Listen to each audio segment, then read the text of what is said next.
"Sit over there, Petra. The table's full." My mother didn't even look at me when she said it.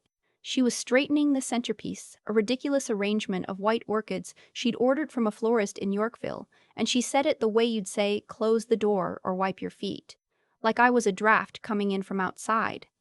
The table wasn't full. There were 8 chairs and 6 people. My brother's chair had a velvet ribbon tied to it. It was the day of the signing. My brother Theo had spent the last 4 months telling anyone who would listen that he was about to become a junior partner at Caldwell Birch, one of the oldest commercial real estate development firms in Toronto. He'd been dropping the name at Christmas dinner, at my aunt's birthday, at a random Tuesday barbecue in my parents' backyard in Oakville. Caldwell Birch, junior partner. 6-figure draw. He said it with the same reverence other people reserved for hockey championships. My mother had hired a private room at a restaurant on King Street. She'd bought Theo a new watch, a Longines. She kept touching the box like it was a relic. I sat in the chair against the wall, the one that faced the kitchen pass-through, and I accepted the breadbasket from the server like I was grateful for it. No one talked to me for the first 12 minutes. I counted. I want to explain something about my family before I explain what happened next, because without that context, the rest of this sounds like a movie and not like the thing that actually unfolded on a Tuesday afternoon in March.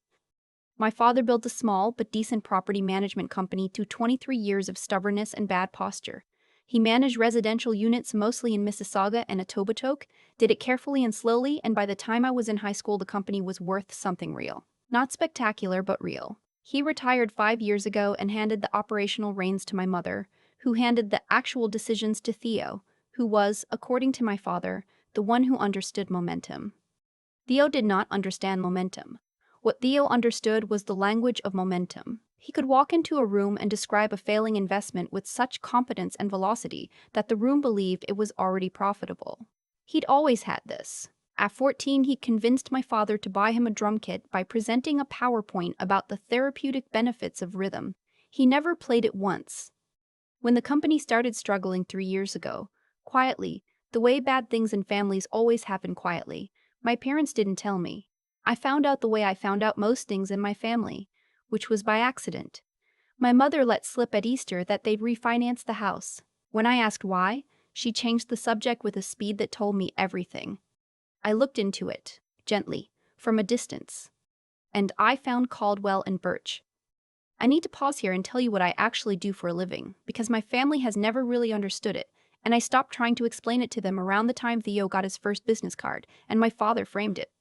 I am a restructuring advisor. I work for a boutique firm that specializes in distressed assets, companies that are bleeding, that owe more than they own, that are heading toward insolvency and need someone to either save them or document their death neatly. It is not glamorous. It requires an almost pathological patience and a tolerance for reading financial disclosures at 11 at night. I have both of those things. I have had them since I was 19, working evening shifts at a Shoppers Drug Mart on here, Ontario, and taking morning classes in finance at Western on 4 hours of sleep.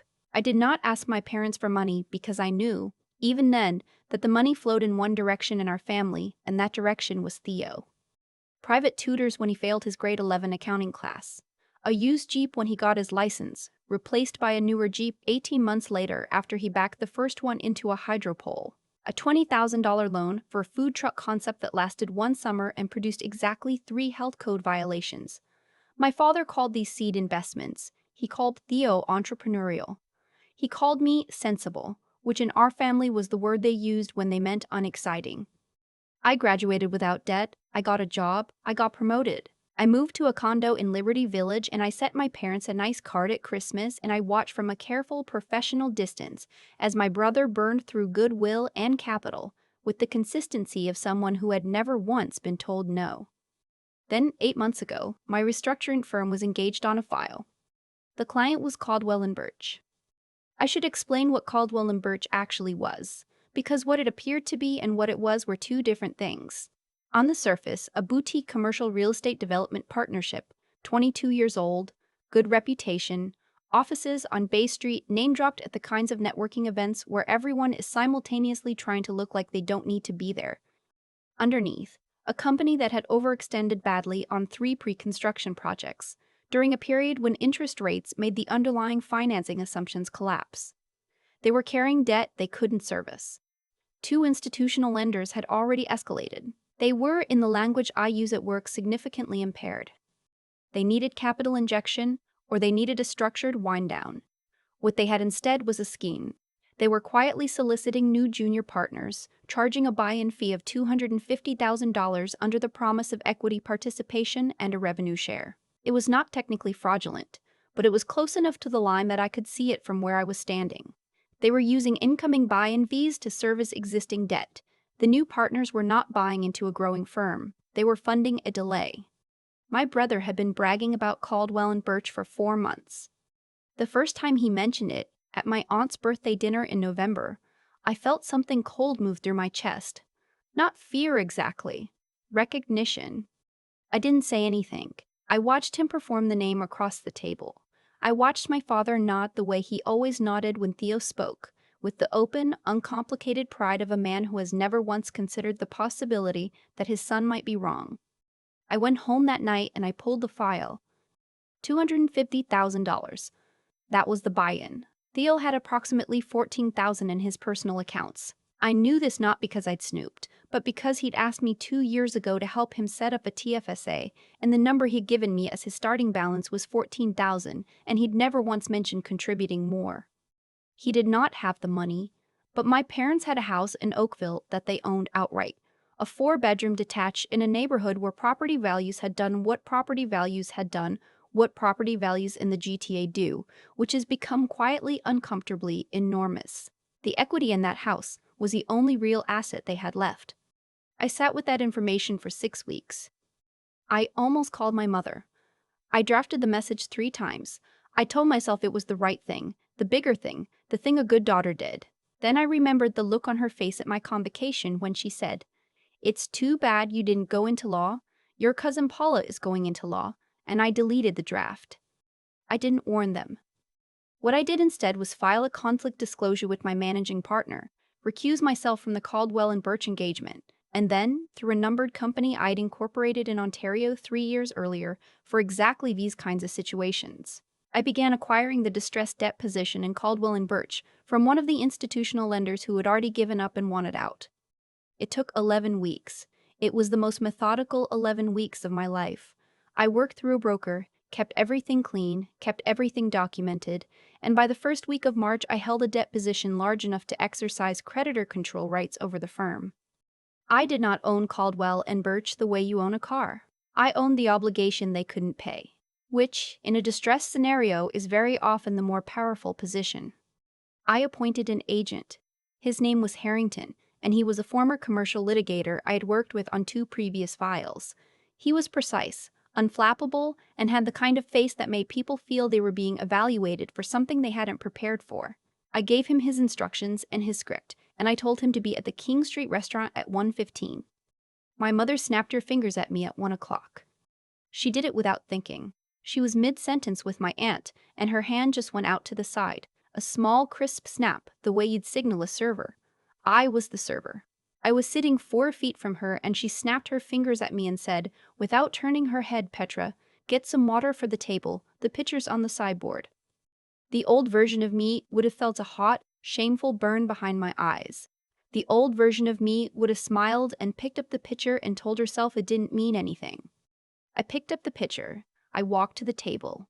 I poured water into every glass with the careful, even pour of someone who has had a lot of practice being invisible. I sat back down.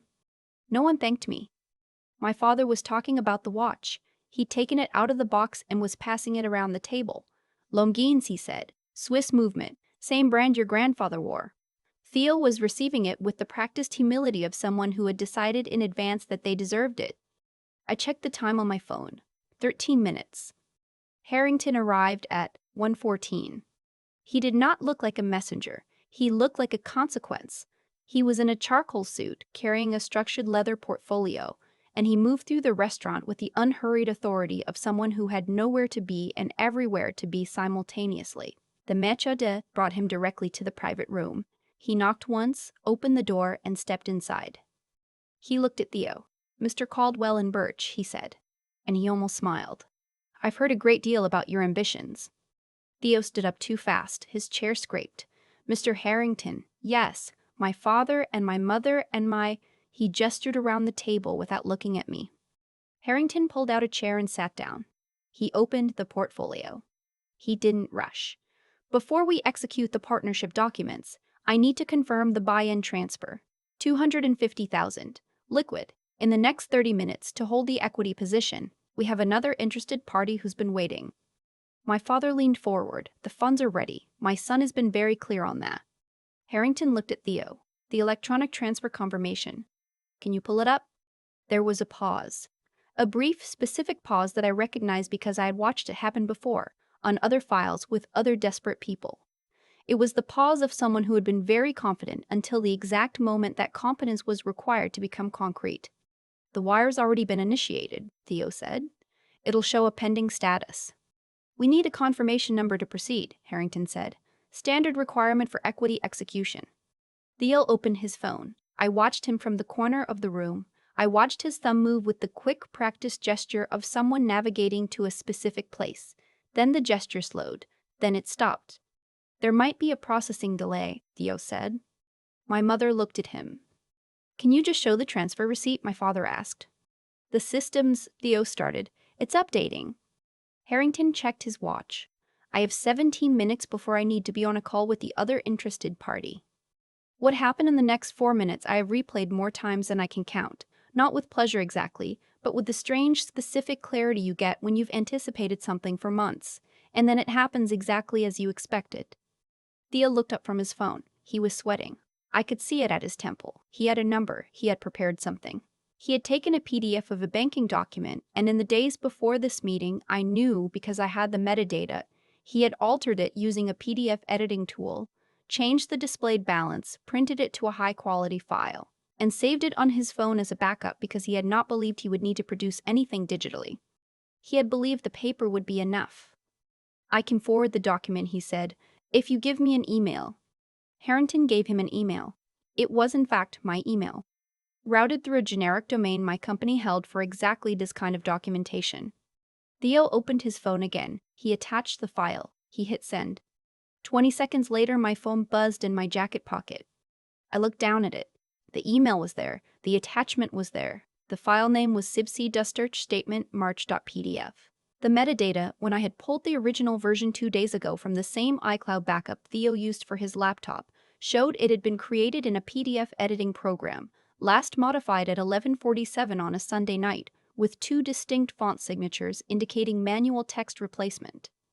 He had not just altered a financial document, he had transmitted it electronically, across a network, in order to fraudulently induce a financial transaction. In Canada, that is a criminal offense under Section 380 of the Criminal Code. Fraud over $5,000. It carries a maximum sentence of 14 years. He was smiling again when he closed his phone. He looked at my father, and my father looked back at him with the open, uncomplicated love of a man who had never needed proof. I stood up. I want to describe what my mother's face did when I stood up, because she looked at me the way people look at furniture that has abruptly moved. Pure, startled confusion. Not alarm. Just, why is this happening? I walked to the head of the table. I connected my phone to the screen on the wall. I pulled up the first document. The numbered company that holds the controlling debt position in Caldwell and Birch, I said. Registered in Ontario. Director, Petra Voss. I looked at Harrington. He works for me. My mother said my name. Just my name the way you'd say stop, as if it would work. I pulled up the second document. Current balance on the account that was represented in the transferred document. The number on the screen was $11,240. Not $250,000. Not close. Theo had gone gray, the specific gray of someone who has just understood something that cannot be understood. The document you transmitted this afternoon, I said, was altered using a PDF editor. The font in the balance field is Helvetica Neue. The original CIBC statement template uses a proprietary font. The metadata shows creation in a third-party application at 11:47 2 days ago. You transmitted it electronically to induce a financial transaction exceeding $5,000. I let that sit. That's fraud, I said. Section 380 of the Criminal Code. You'd be looking at a serious charge, potentially 6 to 8 years depending on aggravating factors, because there's also a question about the original paperwork you submitted to the firm's existing creditors 3 months ago, which I also have. My father's hand was flat on the table.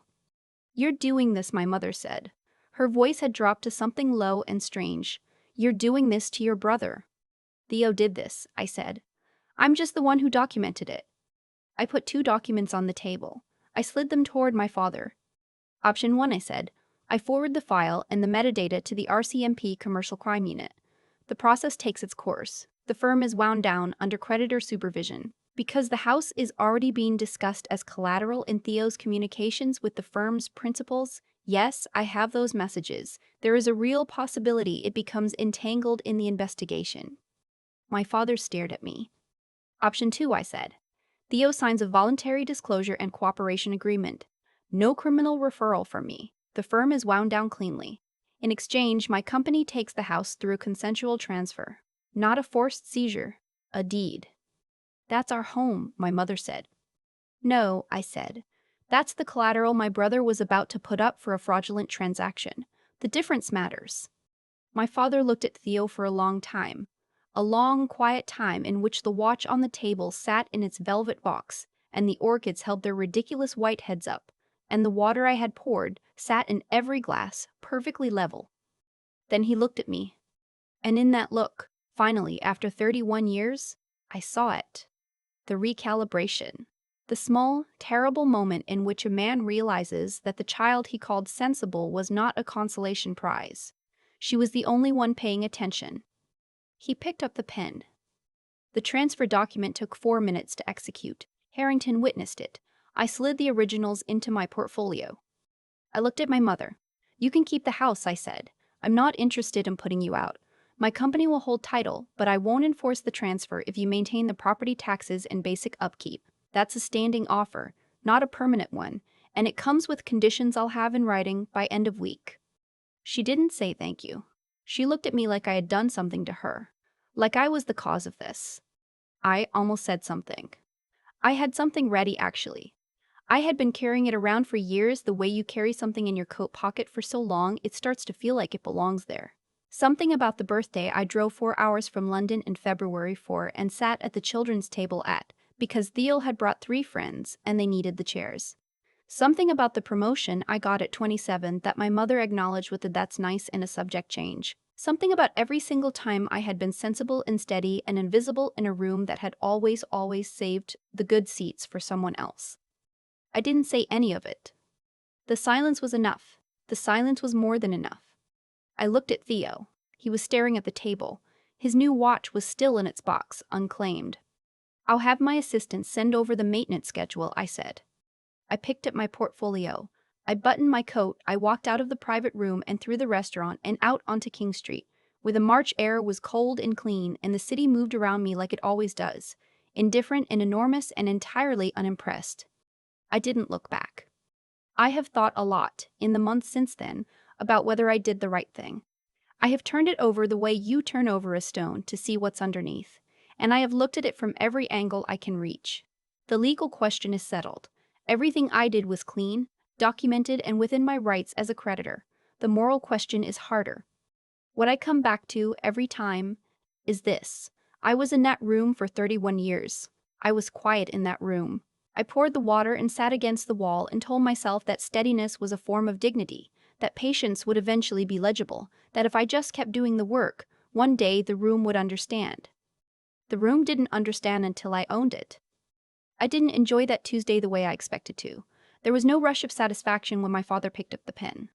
There was something quieter, a kind of settling, like a building that has been slightly off its foundation for a long time and finally sits level. My mother called me 3 weeks later. She did not apologize. She asked about the maintenance conditions. I told her I'd have my assistant follow up.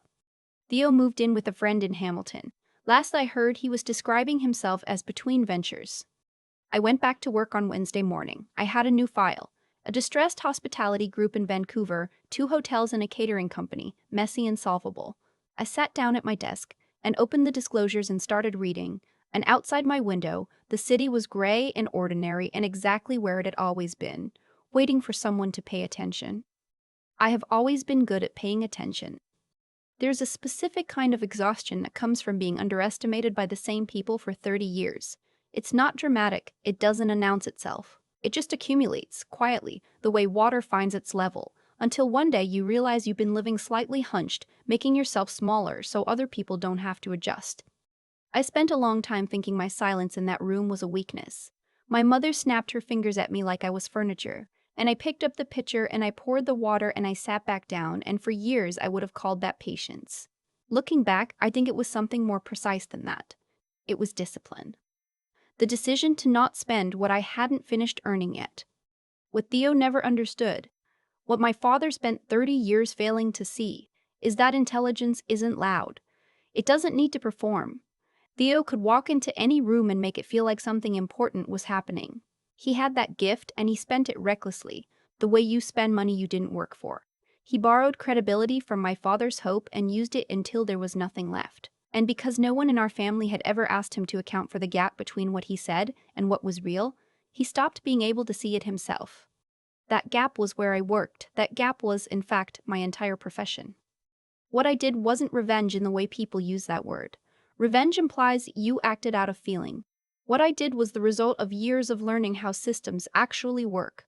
Not how they're supposed to work, not how they're supposed to work, not how they look from the outside, but the actual mechanics underneath. I read the filings. I followed the paper. I did the work that nobody in my family thought was worth watching, and when the moment came, the work was simply there, complete and documented and entirely sufficient. I think about Petra sitting in that restaurant chair against the wall, counting the minutes no one spoke to her, and I don't feel sorry for her. I feel something more like respect. Because she didn't leave. She stayed in the room, and she kept her mouth shut, and she watched. And watching is its own kind of strength. One that doesn't get recognized until it's too late for the people who ignored it. The hardest part wasn't that Tuesday. The hardest part was the 11 weeks before it, when I could have warned them and chose not to.